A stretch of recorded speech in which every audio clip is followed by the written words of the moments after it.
Mister यम और चित्रगुप्त को तो मैं बता दूंगा कि मेरी पॉलिसी सबसे बेस्ट पॉलिसी है। आज उस क्लाइंट ने हाँ कर दी ना तो इनके तो मुंह बंद कर दूंगा मैं। ओ बलदेव। हाँ जी पापा जी, क्या बात है, जल्दी बोलो। अरे मेरा क्लाइंट वेट कर रहा है, मुझे देर हो रही है। हाँ हाँ बोल तो दूंगा, लेकिन उससे पहले तुझे मुझसे वादा करना पड़ेगा कि मैं तुझे जो भी बोलूंगा तू वो मान जाएगा। पापा जी ये कैसी पॉलिसी है आपकी, क्या बात माननी है आपकी? देख बेटा, आज जो तू पॉलिसी बेचेगा ना, झूठ के सहारे नहीं बेचेगा, सच सच बोल कर ही बेचेगा, चाहे सामने वाला पॉलिसी ले या ना ले। कैसी बातें कर रहे हो पापा जी, सब सच सच बताऊंगा तो सामने वाला इंश्योरेंस की पॉलिसी कैसे खरीदेगा? पापा जी ट्राई टू अंडरस्टैंड, इंश्योरेंस की पॉलिसी बेचना कोई आसान काम नहीं होता है। अगर क्लाइंट को सब सच सच बता दूंगा तो क्लाइंट पॉलिसी नहीं लेगा और मेरी पॉलिसी नहीं बिकेगी तो पापा जी मेरी नौकरी चली जाएगी, घर कहाँ से चलाएंगे, रोटी कहाँ से खाएंगे? बबलू पापा, वो एक बात पूछे। हाँ जी आप पूछिए। सगाए होते हैं, वो हम ही कह रहे थे कि नौकरी जाती है तो जाए। अच्छा, हम नहीं चाहते आप ऐसी कोई नौकरी करें जिसमें आपको झूठ बोलना पड़े, हमेशा परेशान रहना पड़े। वो समझ रहे हैं? वाह वाह, क्या बात है बिंदिया, क्या बात है, कितने अच्छे विचार हैं तुम्हारे। दामाद जी, हाँ जी आप बताइए, आप भी कुछ ज्ञान बांटेंगे?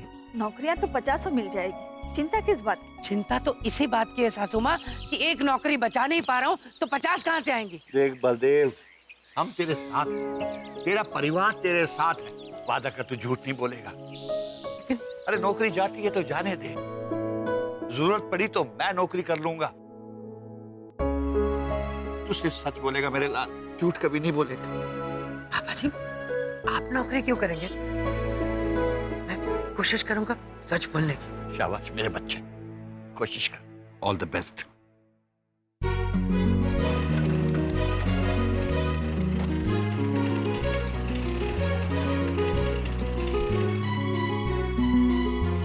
प्रभु, जितनी जल्दी बबलूक पापा ये बात समझ जाएंगे उतनी जल्दी चिंता मुक्त हो जाएंगे। तथास्तु।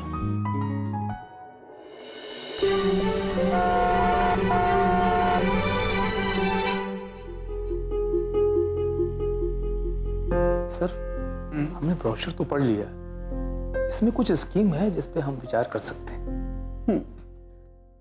तो मिस्टर बलदेव, हमारी कंपनी लगभग 30 साल पुरानी है और हाल ही में हमने एक नया प्रोडक्शन यूनिट शुरू किया है जिसमें हमारे वर्कर्स को काफ़ी रिस्क भी है।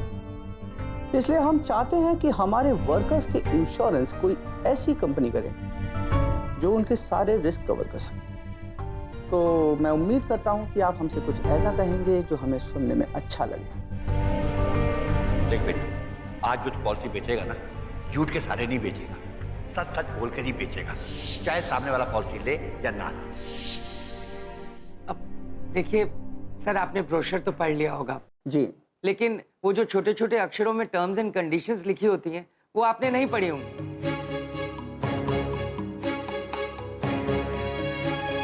कंफ्यूज होने की जरूरत नहीं है।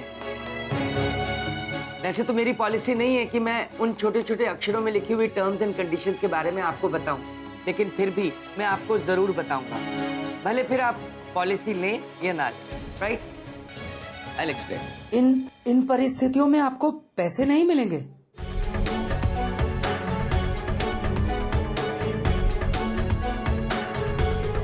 राइट,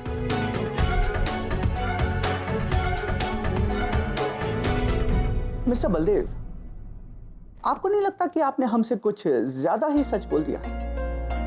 नहीं, मेरे कहने का मतलब है कि आप चाहते तो हमें बाकी एजेंट्स की तरह झूठ कह सकते थे, हमें पॉलिसी बेचने की कोशिश कर सकते थे और शायद हम खरीद भी लें। आप बिल्कुल सही कह रहे हैं। आज जब मैं अपने घर से निकल रहा था तो मेरे पापा जी ने कहा था, पॉलिसी बेचने जा रहे हो, झूठ मत बोलना, जो भी बताना सच बताना और टेंशन फ्री होकर बताना।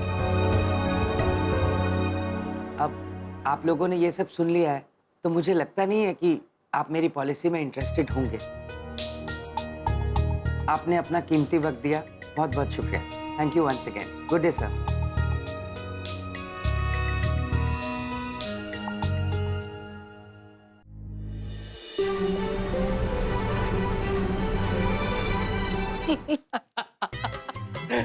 बलदेव बर्बाद हो गया तू।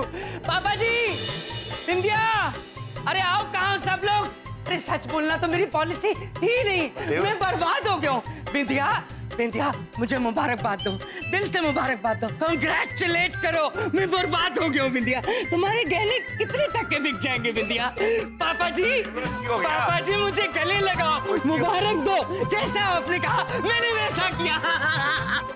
पापा जी, आपके बेटे ने वर्ल्ड रिकॉर्ड बनाया नुकसान करने का। सासू माँ, हमारा ना घर बिक जाएगा, हम सड़क पे आ जाएंगे, हरिद्वार चलेंगे सासू माँ, वहाँ गंगा में नहाना आप। यार यमराज, ये बलदेव को क्या हो गया है? इनसे क्या पूछ रहे हो पापा जी? इनकी तो पॉलिसी थी मुझे बर्बाद करना, सफल हो गई ना तुम्हारी पॉलिसी? हाँ हाँ, सफल हो गई ना? अब हंसो, हंसो ना, हंसो हंसो हंसो, खुशियाँ मनाओ, खुशियाँ मनाओ, हाँ, हंसो ना। प्रभु, जीजा जी को क्या हो गया है? चिंता ना करें चित्रगुप्त जी, यदि बबलुक पापा ने सच बोला तो नतीजा भी अच्छा ही होगा। बबलुक पापा। हाँ बिंदिया, बोलो बोलो बिंदिया, बोलो। आप चिंता मत करिए, सब ठीक हो जाएगा। चिंता कैसे न करूं बिंदिया? 4 करोड़ का क्लाइंट मिला, उससे पॉलिसी मांगी, मैंने कहा नहीं दूंगा, सच बोल दिया। हाँ, तुम्हारे पति ने जो किया कोई कर सकता है बिंदिया?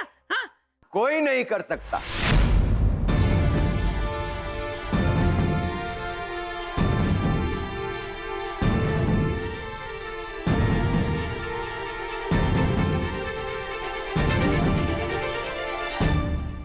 बलदेव, सचमुच जो तुमने आज कर दिखाया वो और कोई नहीं कर सकता। सर मैं जानता हूं आपने अब तक मुझे नौकरी से निकाल दिया होगा, लेकिन सर एक बार मुझे और मौका दे दीजिए।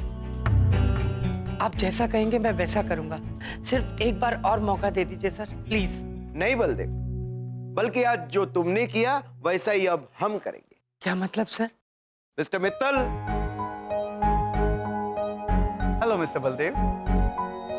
मिस्टर मित्तल, यहाँ? यहाँ नहीं आता तो कहाँ जाता? आप तो सब सच सच बताकर चुपचाप चले गए, हमें सोचने का मौका भी नहीं दिया, इसलिए मैं सीधा आपकी कंपनी पहुंचा। और भाई इनकी बातें सुन के मेरे तो होश ही उड़ गए। आज तुम्हारी वजह से मिस्टर मित्तल ने अपनी कंपनी के सारे वर्कर्स का 10 करोड़ का बीमा करवाया है। 10 करोड़?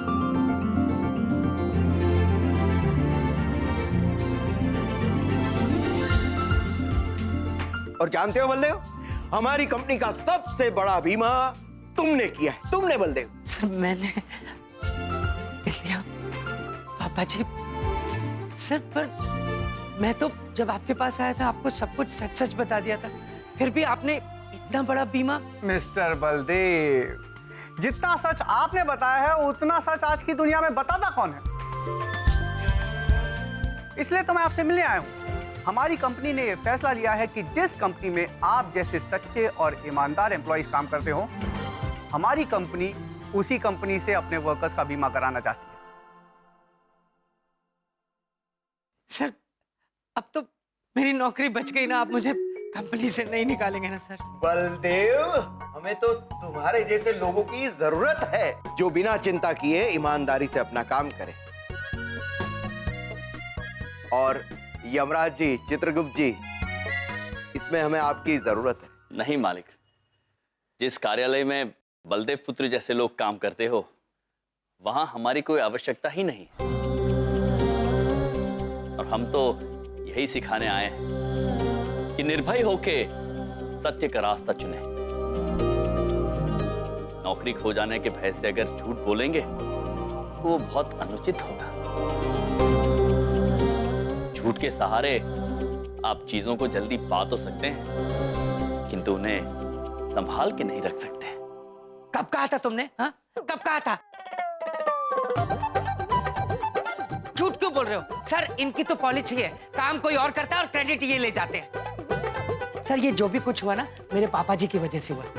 मेरे पापा जी ने कहा था मुझे कि जो भी करना सच बोल के करना और सच की राह पर चलना। ओ बबलू पापा, एक बात पूछें, जो पापा जी आपको कह रहे हैं ना, ओ भैया। Baldev, yes sir. आज का तुम्हारा काम देखकर एक मेरे दिमाग में जबरदस्त आइडिया आया है। जी सर। मैंने फैसला किया है कि आज से हमारी कंपनी की एक नई पॉलिसी होगी। सच्चाई ही हमारी अच्छाई है। और इस नई पॉलिसी के तुम हेड होगे। मैं सर? प्रभु,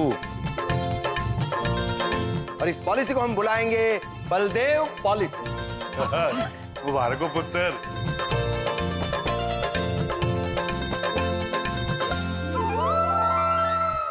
ओ भैया, कोई बात पूछे? आप हमें बताने काहे नहीं दिए बबलू पापा को? हाँ यार, हम क्यों नहीं बताने दिया? आज बलदेव को जो भी फायदा हुआ है तुम्हारी वजह से तो हुआ है। नहीं दादा, माध्यम चाहे आप हो या हम, आवश्यक ये है कि बबलू पापा बात को समझे, और हमारी बात बबलू पापा समझते नहीं है।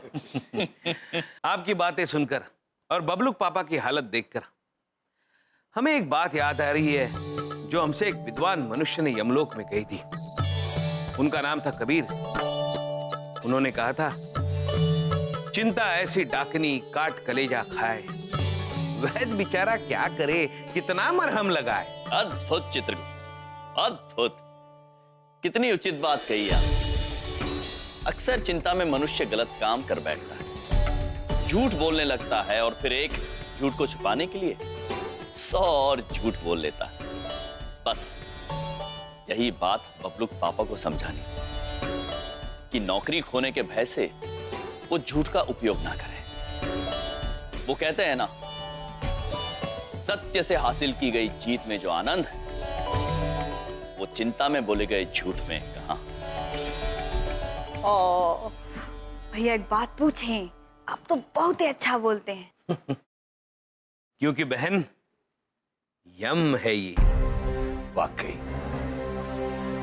यम हो तुम। यम है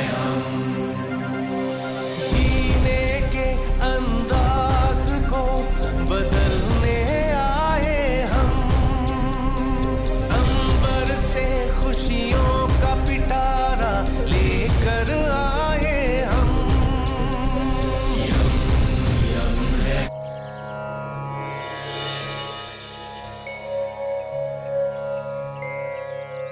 प्रणाम पिताश्री।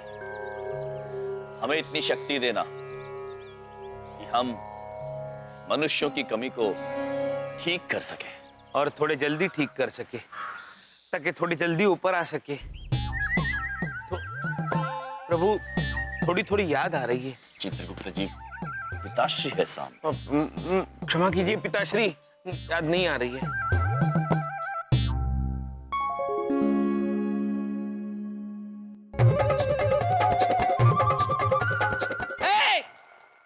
क्या कर रहे हो ये? हाँ, दिमाग खराब हो गया क्या? फोन पे पानी फेंक दिया, फोन खराब कर दिया। क्षमा चाहते हैं पुत्र, हमें पता नहीं था कि आप है वहां। तुम्हें सब कुछ पता था। तुम जानबूझकर छत पे इसीलिए खड़े हो ताकि मेरे मोबाइल पर पानी फेंक सको। अरे तुम्हें कुछ समझ नहीं आती क्या? बेवकूफ हो। देखो बबलूक पापा, क्या है? तुम प्रभु से प्रभु के पिताश्री के सामने ऐसी बातें नहीं कर सकते। पिताश्री? हाँ। कौन पिताश्री? कहाँ है? वो रहे हमारे पिताश्री। अरे कहाँ है? पिताश्री, ये बबलूक पापा है, हमारे जीजाजी। थोड़े से नादान है, इन्हें क्षमा कर देना। ये नहीं जानते हैं ये किससे बात कर रहे हैं। अरे तुम कौन हो? कहाँ से आए हो? कहाँ से आए हो? बोलते क्यों नहीं? कहा था ना हमने पुत्र, यमलोक से आए हैं हम। यम है हम। अरे अजीब हो तुम, मुझे पागल कर दोगे। मेरे इतना महंगे फोन पे पानी फेंक दिया। खबरदार दोबारा पानी फेंका दो।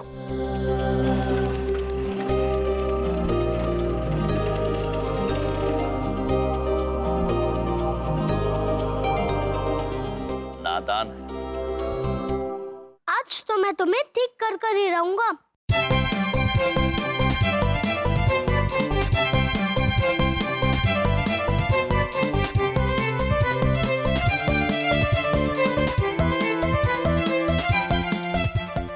ये तो खुल ही नहीं रहा है।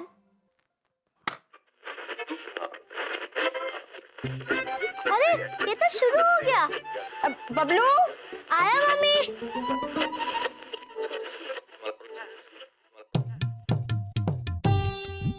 प्रभु, हमारे पेट में भूख की भावना उत्पन्न हो रही है। चित्रगुप्त जी, जी प्रभु।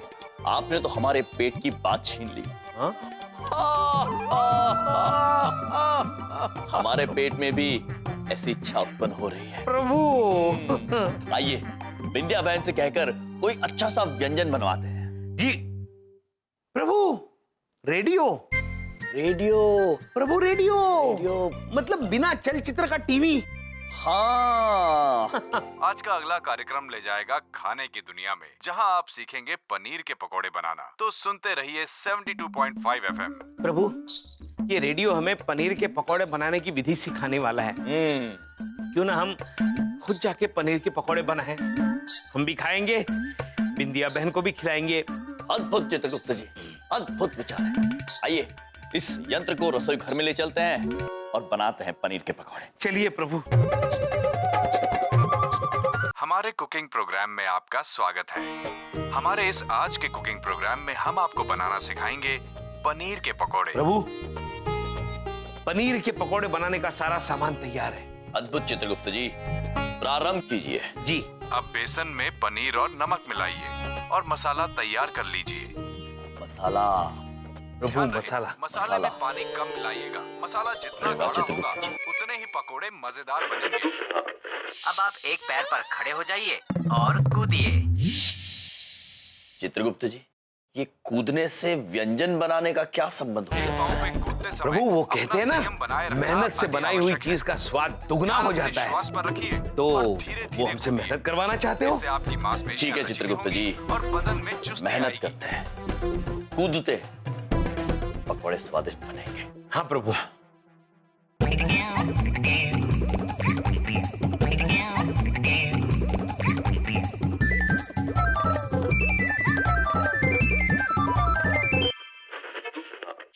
अब 2 हरी मिर्च ले लीजिए। लीजिए चित्रगुप्त जी। लीजिए प्रभु, आप भी लीजिए। वैसे तो हरी मिर्ची आप स्वाद अनुसार भी ले सकते हैं। अब आप विश्राम कीजिए और गहरी सांस लेते हुए धीरे धीरे अपना मुंह खोलिए।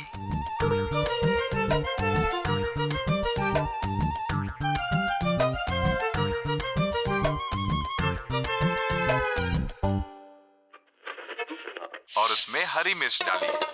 वैसे तो हरी मिर्ची आप स्वाद अनुसार भी ले सकते हैं, लेकिन पकोड़ों का असली मजा तो तभी आता है जब वो तीखे और चटपटे लगे।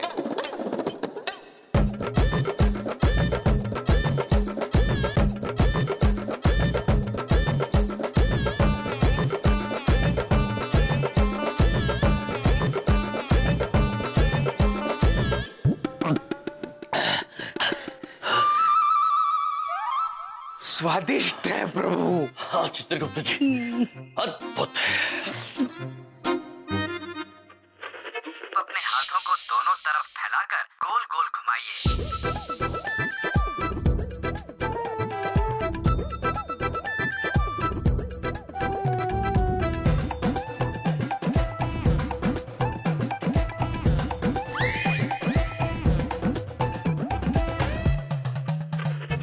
अब आप कढ़ाई में तेल डालिए। तेल बस इतना भर डालिए कि पैन सूखा हाथ न रहे। घुमाते घुमाते कढ़ाई में तेल कैसे डालेंगे प्रभु?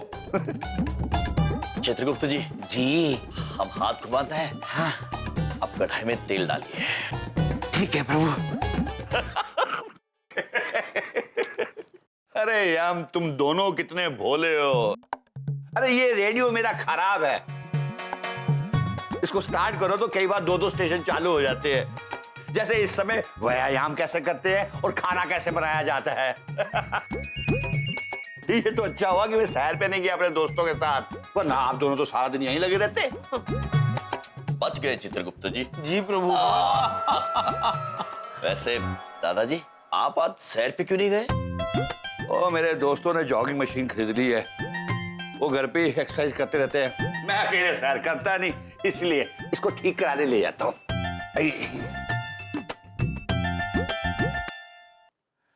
चित्रगुप्त जी। जी प्रभु।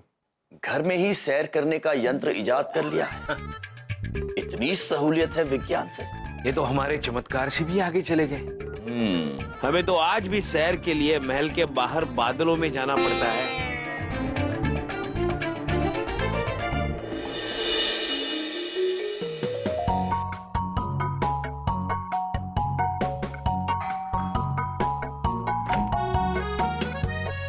जी हाँ। आपका कुरियर आया है, ये, और यहाँ पे एक sign. Thank you sir, have a nice day. क्या आ गया?